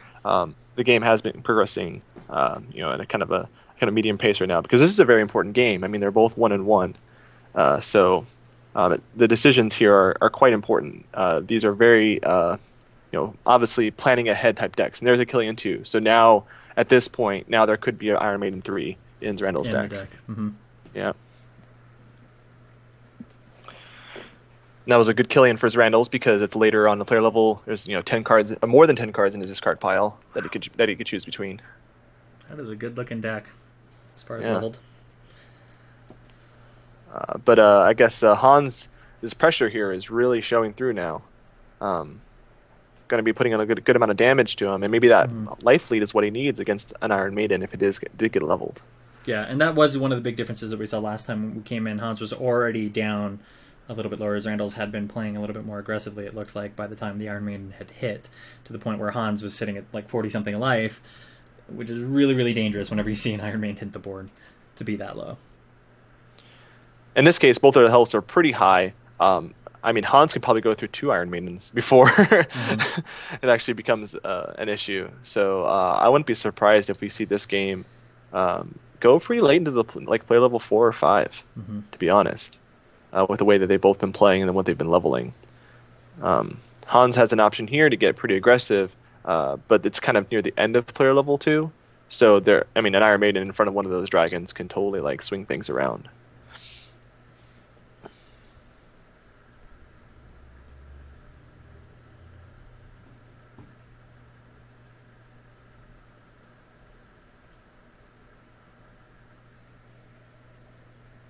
My question for you guys here is, do you take out the Gox with the dragon and the bolt? I think so. I don't think you want the generals drawing extra cards. Yeah. And everything else in the deck is kind of whatever.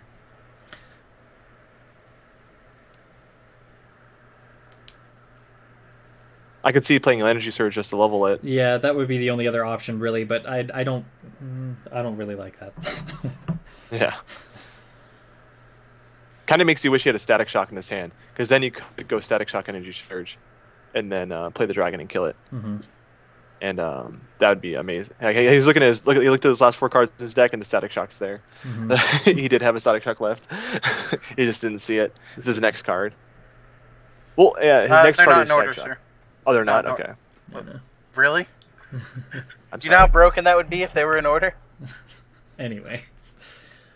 So, yeah, I tend to think that that's probably the case. You want to, sit 3 creatures on the board, make sure that he's not getting any card draw. Just try to go a little bit aggressive here. Because as much as you've put your opponent on the clock when you're in this mirror match, they've also put you on the clock if they're playing right. So, this is definitely, I think, the time to act. I feel like if he's not going to kill the Gox, though, he should just empty lane the dragon and the... Because you don't even want anything to kill that Gox 6 for 6. You know what I'm saying? There's no taking it down to 1 health and then letting it hit your dragon is probably worse than just playing a 12 dragon, 12 in an empty lane. And if he decides to do that, and then play the Invoker as well, which sets you up to maybe take out something. I mean, because Randall's still in play level 2, so there's a lot of. We don't know if Reynolds has a dragon leveled. He could have leveled both of his Iron Maidens. And he could not have a dragon to kind of compete with another 12/12 dragon, which would just push in more damage onto his Reynolds going into player level 3. And I think that's where Hans wants to be.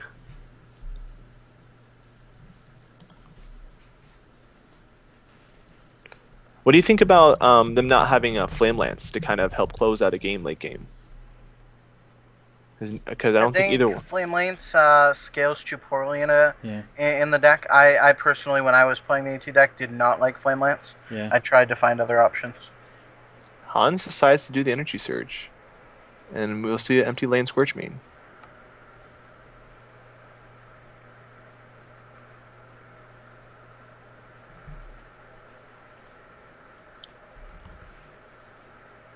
I'm surprised he didn't move the Scorching Dragon 1 over, just in case Zerandals does play.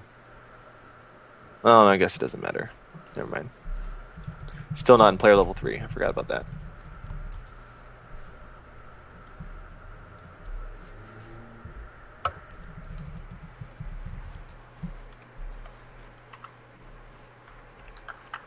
Oh, Zerandals did level a dragon then. He must have discarded that or leveled it with the Battle Brand. So, oh, and there's another Gox. So that's a really strong position for Zerandals. Those are 2 good cards you could have came up with there.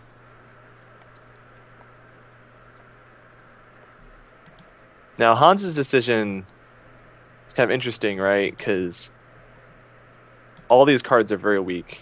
Burnout is the only thing that I probably is going to go Gnome in front of the Gox 1 and then burn out the Gox 2.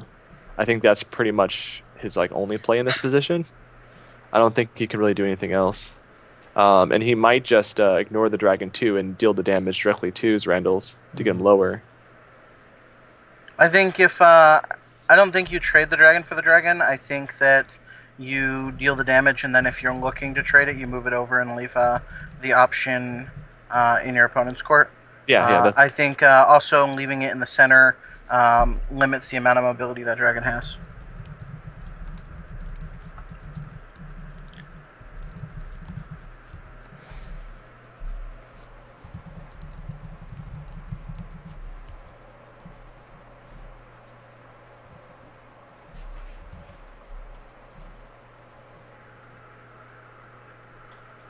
So Han's still sitting at a nice 92.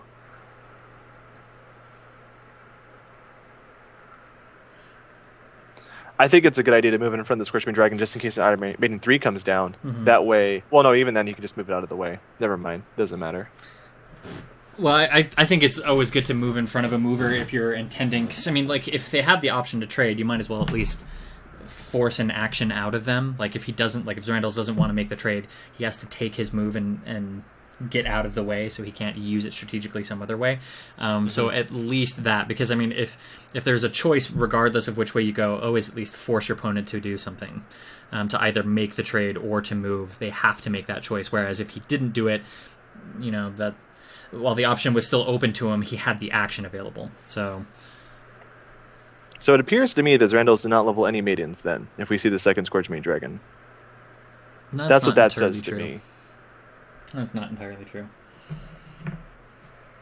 A lot of stuff could be happening in the background, especially with Killian, so you never know.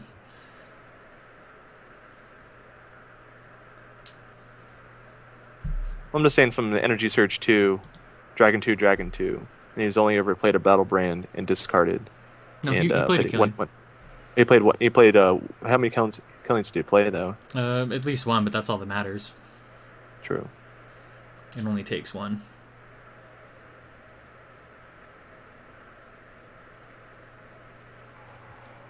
So many dragons. And Zerandals not being able to deal with that, decides not to trade. Decides just to try to stall him. I think that's kind of interesting.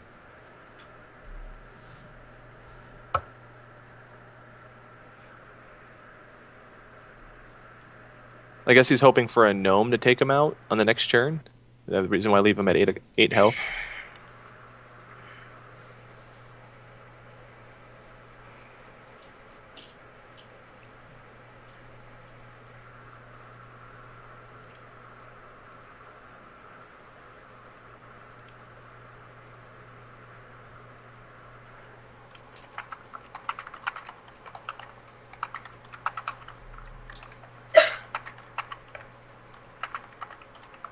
So you just empty lane the Gox and the Dragon here, just so that you can force Zerandals to react with similar powered cards. I'm going to mute my mic while that beeping's going off in the background. Okay. No problem. Sorry, guys. No, that's no problem. I think Hans is looking really good in this game, though. Now, I think Zerandals is taking 24, kind of no matter what gets played, and these other cards are setting up Hans for the win, I think.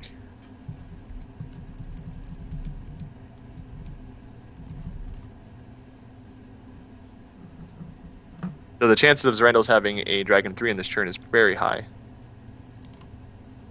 Especially with that Energy Surge 3 going down. Yeah.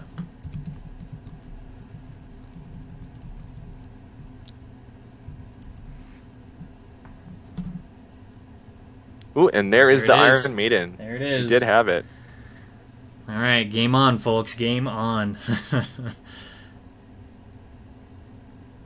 Well, good news is it looks like he's going to be able to take it out.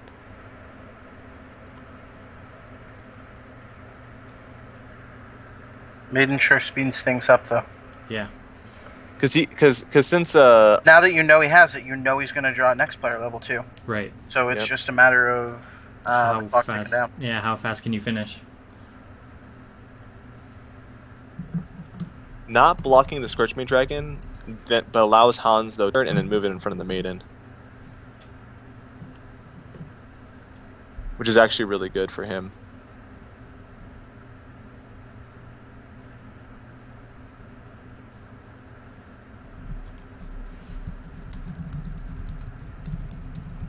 He can actually kill it with a Battle Brand and a Uranti Bolt if he wants to, but then he sets himself up to be taking... If he wants to take their Yeah. damage. Yeah. Well, it takes 30 plus the two attacks, 24 and 14. Well, I just mean, killed- he could block the dragon, but it's a poor play. Yeah. I mean, like, no matter what, this is a hard decision. Mm-hmm.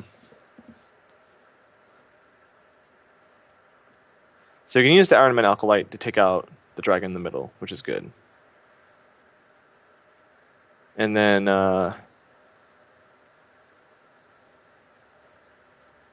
man, there's a lot of stuff here.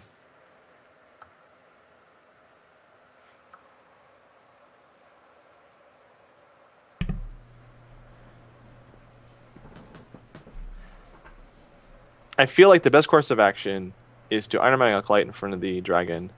Go to combat, because you kind of have to at this point. I mean, I guess you could replace the Gox, but I don't think that's a good idea. Just let the combat clear out lane 1, move the dragon in front of the Iron Maiden to finish it off, which means you're taking a total of 44 damage from that. And then I'm not sure what the last play is. It's probably the Invoker over everything else. But possibly if you're, I mean, he is taking 44 damage. No, he actually, I think he asked a Ronti Bolt then, the Gox, just to make sure that he doesn't die to another Iron Maiden immediately. Right. It's very especially with like neither of them playing a card like Glacial Crush or Metasculpt or what's the new one? Nanoswarm. They don't really have a way to deal with the Iron Maiden or Scorchmane outside of that. Well, the Scorchmane wouldn't be affected by that, but the other cards it would be affected by. Mm-hmm. Nanoswarm knocking some damage off, but Metasculpt wouldn't do anything. Make it more blockable. Yeah. Easier to tie down. Static Shock doesn't really change anything. It's close to changing something. You know, you can almost kill the Iron Maiden with the Aranti Bolt, which would be the more preferred thing because blocking. Well, no, you can't block the Scorchmane Dragon. Can't block the. Can't get over far enough. So, ugh. That's all I can say about this is ugh. I mean, I guess he could make. I mean, he's doing 24 points of damage. He could try and race it. He can try to race it if he had Ronti Bolts instead. And man. Static Shock the face, your Ronti Bolt the Maiden, and what's your play after that? I think you have to block the Gox. I don't think you have to block the You have to Gox. block the Gox. I think maybe you burn out the face and try and if you can't kill the dragon next turn, You win. You win. Actually, yeah, you're right. I think that's the play I go for from Hans. Is I try and win next turn. Well, does that actually win? Like you Because hit for 24 and the Static Shock to the and the burnout to the face. The Scorchmane Dragon will do lethal because 48 plus 10, 58. but the problem is that he's taking back 10 damage from the Iron Maiden and then 24 damage from the Iron Maiden this turn, because the Gox is attacking. And then he also would take 14 damage from the Gox. And then the Iron Maiden still is attacking in his turn. So that's 38 damage that he takes, and then all he needs to do is, the Iron Maiden would kill him the following turn. Yeah. Unless he did more damage. He could block the Gox and then just do more damage than that. He wouldn't lose to the Iron Maiden. It would go into negatives, and he would win. Yeah, especially if he's like another Static Shock or Burnouts. Like, I think that's his only choice at this point. I think he has to do it. We're assuming there's not another Iron Maiden sneaking around somewhere. Well, even if there is, then it's just game over anyway. So, I think your play is probably the right one.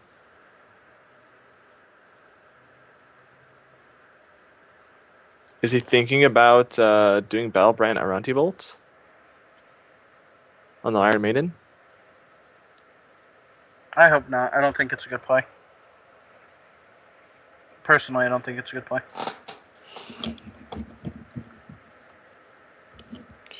He could get in 26 damage with the Static Shock. 24, that's 50. So that's exactly lethal if you can't kill the dragon. If you do Static Shock to the face, Battle Brand, and then Aranti Bolt on the Iron Maiden, that's 50 damage if you can't block the dragon. If you can't kill the dragon. So I think to me that's possible that way.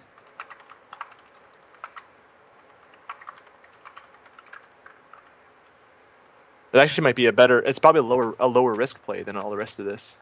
That's probably the best one.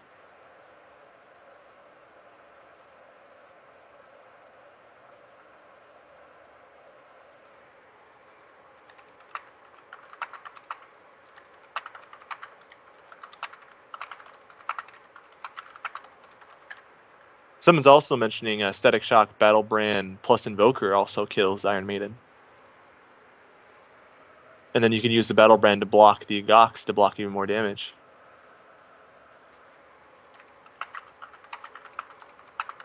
But then that doesn't ensure the kill.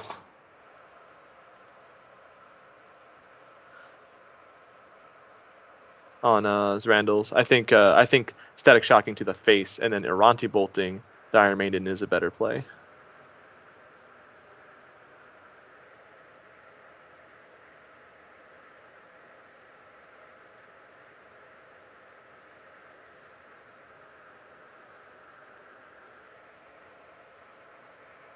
Looks like he's going to Static Shock it. Okay. Is he about to do a level 1 chain too? You could do that at the Scorchmane Dragon in lane 3 and actually just clear it out and then have an extra damage coming up on him. Decides to do that instead. Well, he doesn't need to because he can kill it with whatever his follow-up spell is.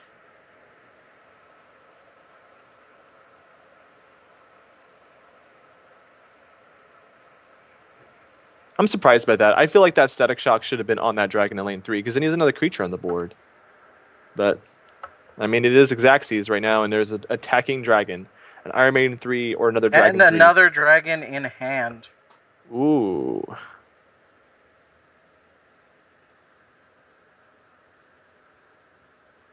Does Randall's draw 3 cards?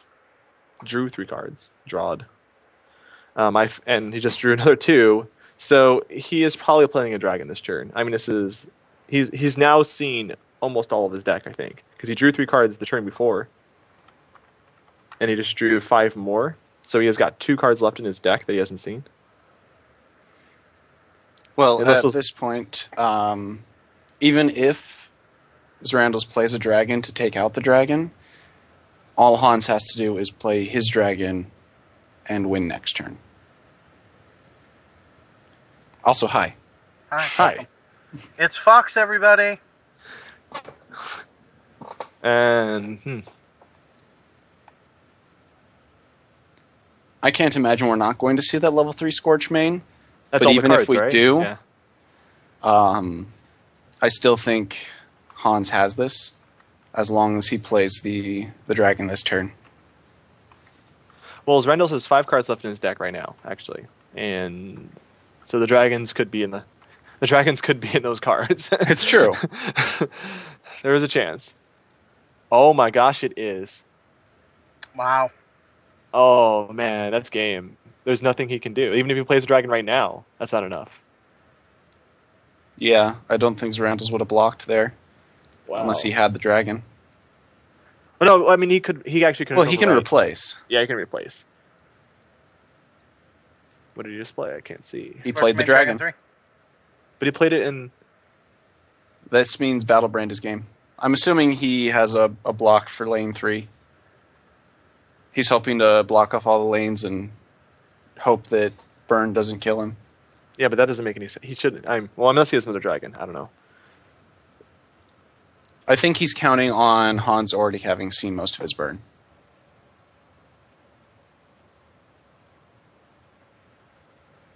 Oh no, he did take it out. He took it out. That's probably Okay, a it burnout or was something. Battlebrand. It had to be Battlebrand with that.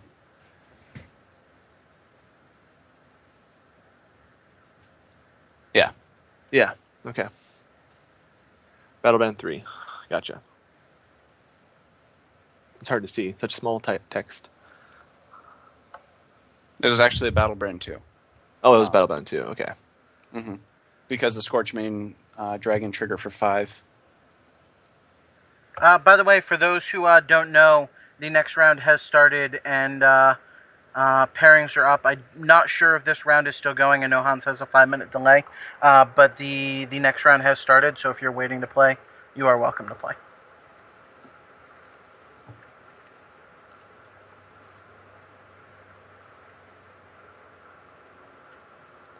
Bolted his own dragon after combat somebody commented with.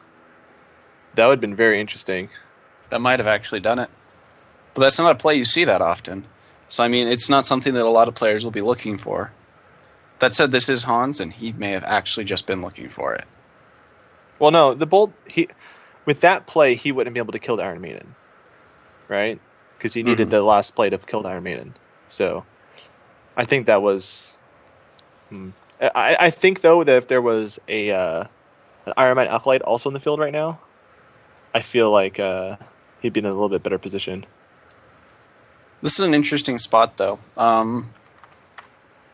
Hans has to be able to block both of those Acolytes, because an Acolyte and a Dragon hitting means that he loses. So he either has to kill one and block the other with his Dragon, which will take out the Gox as well, or Flame Break and Gox. Ooh, David makes a good point. Randall's drew out his deck, which means theoretically he could get that Iron Maiden back again. Oh man, this is that's so true. close. This is so close. So I know that some people in chat were getting frustrated with the time, but this has been an amazingly epic match, and I'm really happy that we were able to feature this.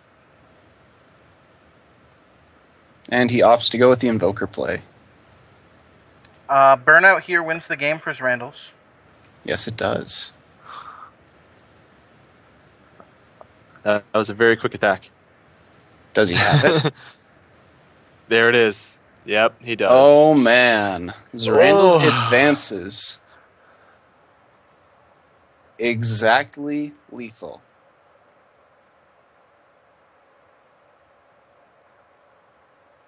Well, congratulations to Randall's going on to the top 8. And he will be fighting against Brian and NT deck.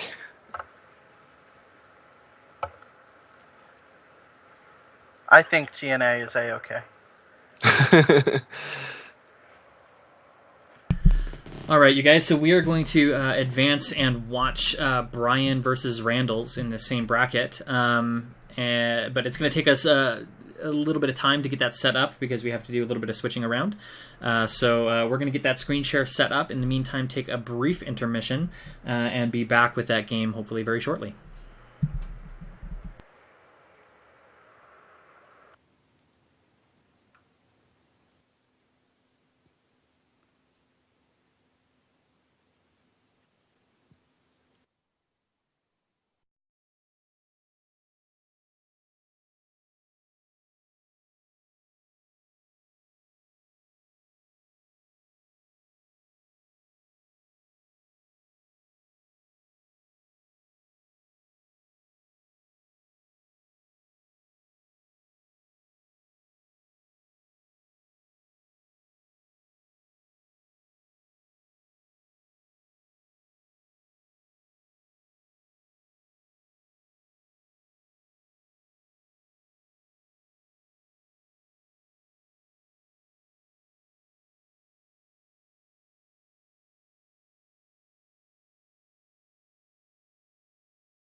Hello, everybody.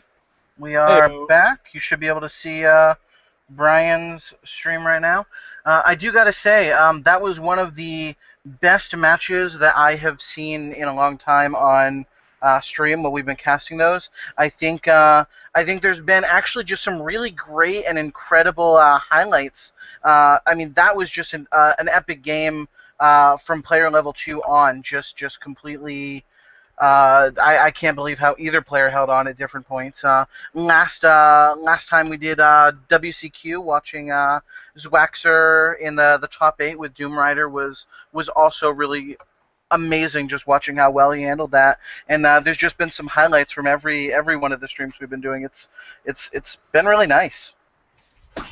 That was Certainly a see fantastic this. game to watch. Yeah, certainly see the skill element of this game branching out. We've By the actually way, had some pretty varied rounds, pretty varied games so far. AT versus AT, NT versus UN.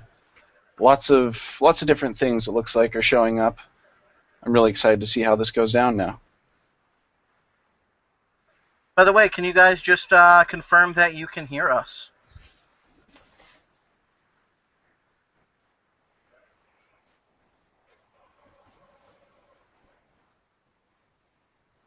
Just, by the way, double check. Make sure Brian can't hear you guys.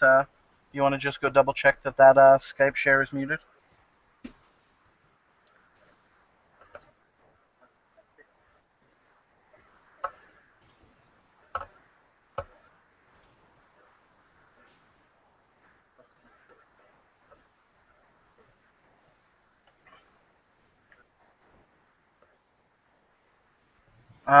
Discard from Randall's first turn. Very exciting play. Maybe we'll see a matching dragon Brian's own.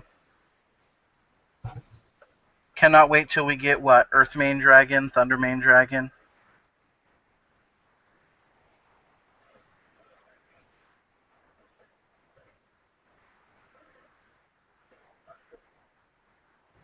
We could see maybe Storm Main Dragon or Wind Main. No. Wind I like already Storm Main blows better. through their mains, Fox. They're flying.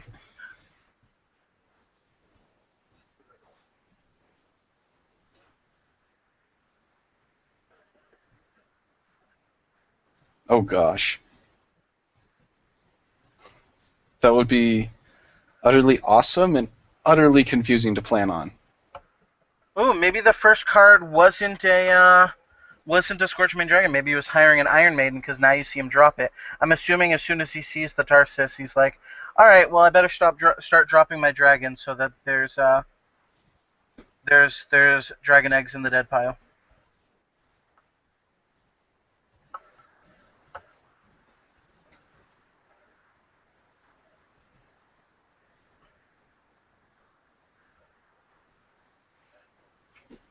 We actually already have a Utera Dragon, We do, though it does not have bees flying out of its mouth. but we're looking to complete the Tempe cycle of elements.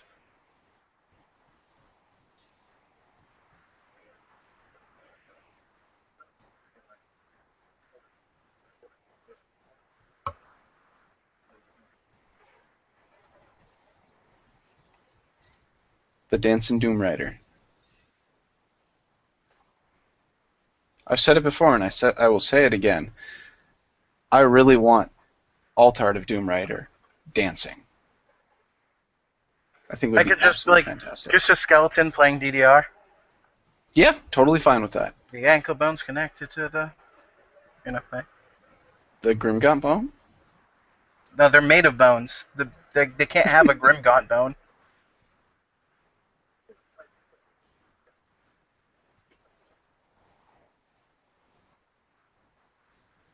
Oh, yeah, that's actually a really good play.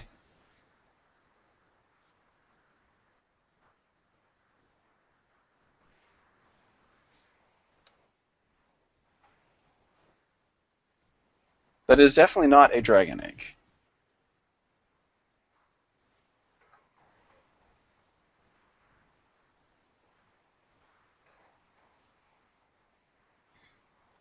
Despite seeing 2 Varnus packs already this game, if you'll notice, we actually have not seen a Hound go down. So these are normal packs. And that's to say they're still really good. It's a lot of Tarsus. Yeah. Now, if we can see a Static Shock chain.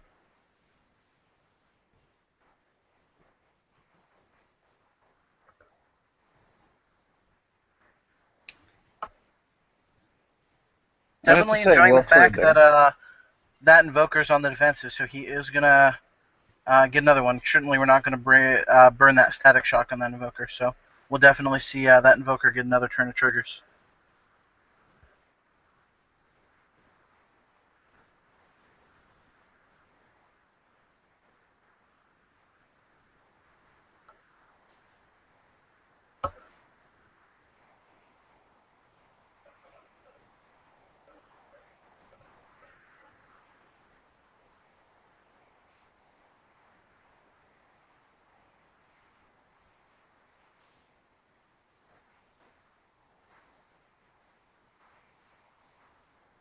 Another Doom Rider comes down to dance across the board.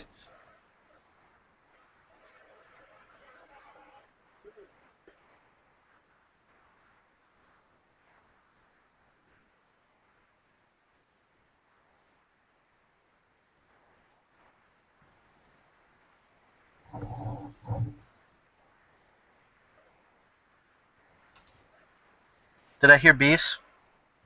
Please. Oh, okay.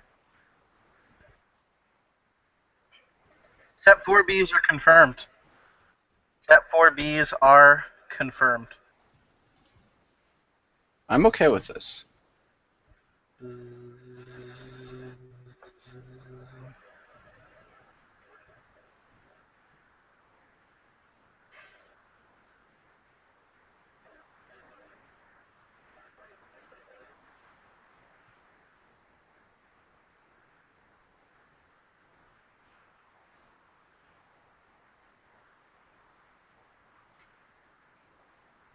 See Brian off to the side, keeping track of what's been leveled or what's been hidden leveled.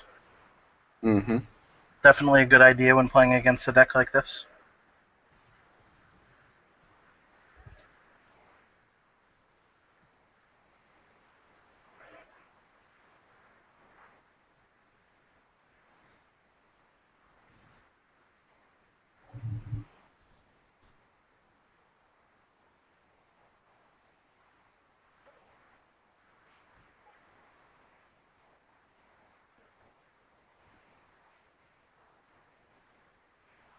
Interesting. The chain has begun.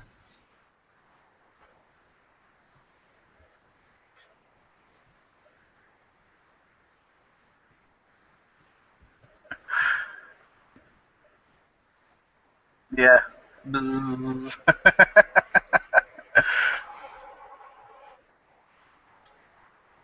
Ooh, Actually, while we have chain. David SBE here, you might guys want to ask him for spoilers. He is here. Yeah, it's his favorite question. Ask him about spoilers.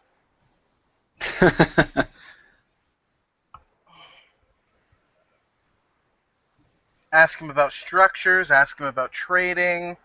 He loves that stuff. Lives So it for looks you like might this say. Invoker's going to survive the turn.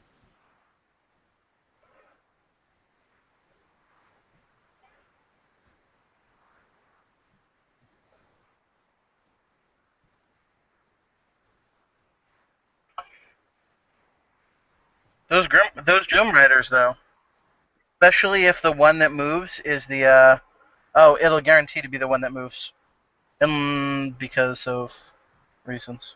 Oh, Oh, wow. nice. The perfect, absolute perfect card he needed. Wow.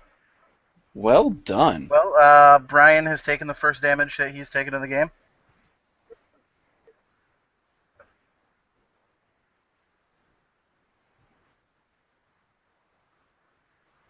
All right, here's a question. Do you level the Static Shock or the Epidemic?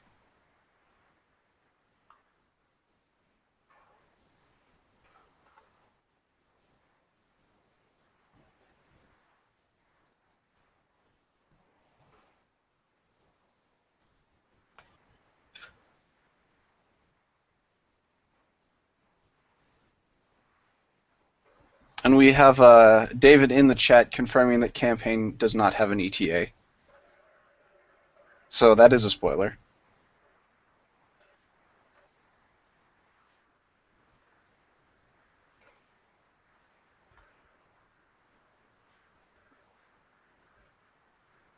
Set 5, Pi confirmed.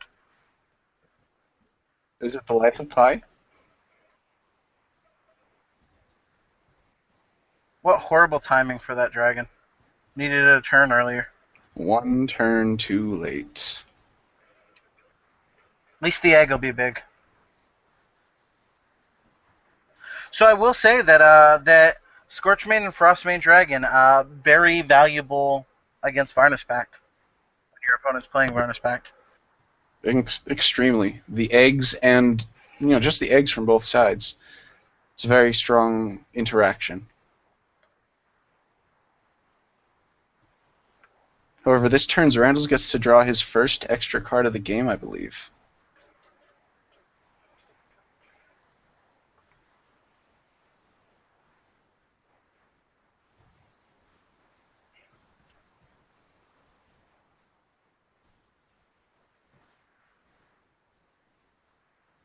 With 2 mystery leveled cards, I can't imagine that Iron Maiden was not leveled.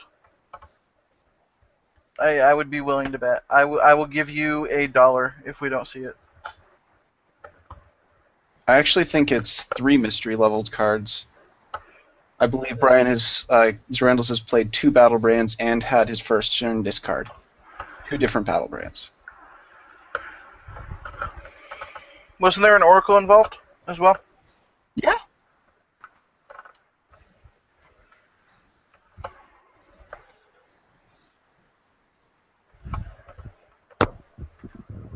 Ooh, and a nice follow-up for Zerandals there.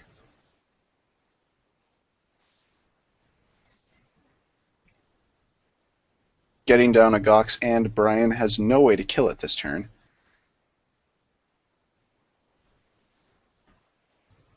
Which means Zerandals is starting to pick up the steam he needs.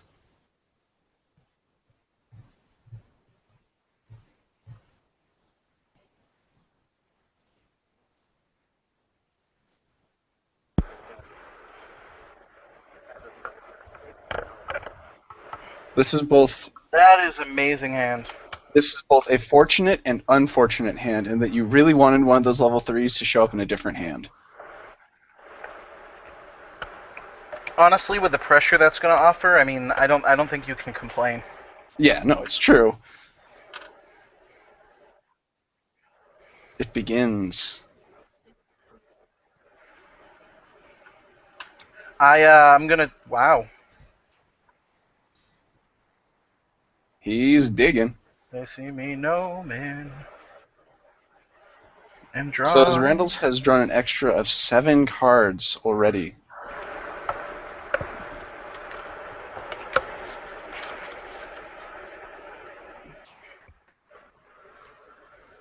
I believe he still has another play.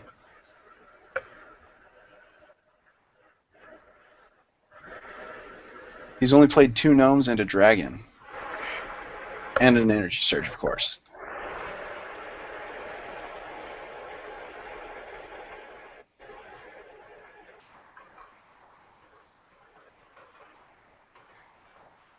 And another Gox.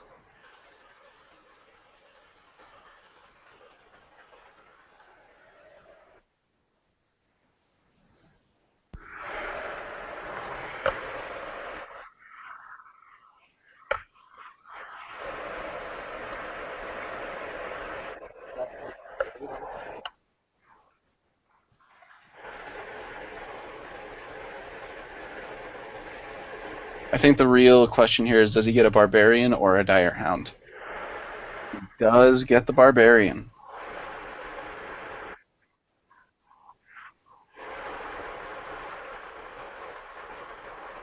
That's a pretty big game.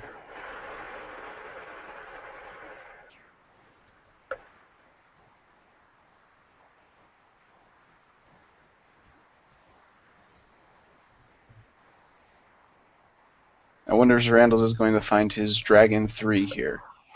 Because if the Doom Rider 3 does not move, and it's actually the Doom Rider 1, Doom Rider 2, he can actually take out the Doom Rider 3 this turn.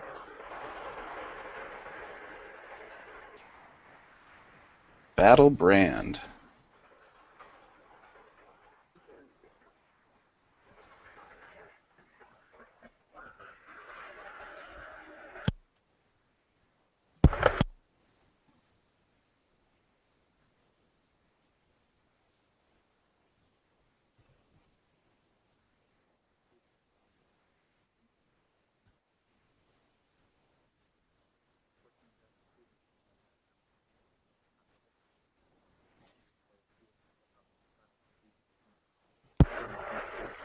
However, Randall's is dead this turn to the Doom Rider trigger.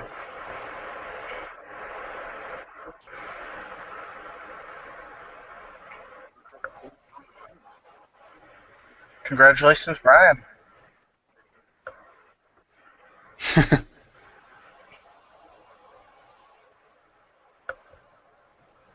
That's right, ladies and gentlemen. Don't forget to max out that silver gain you get every day on your free-to-play account.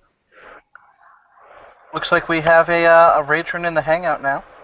I'm gonna go ahead and put him through the Skype, so he can bear witness.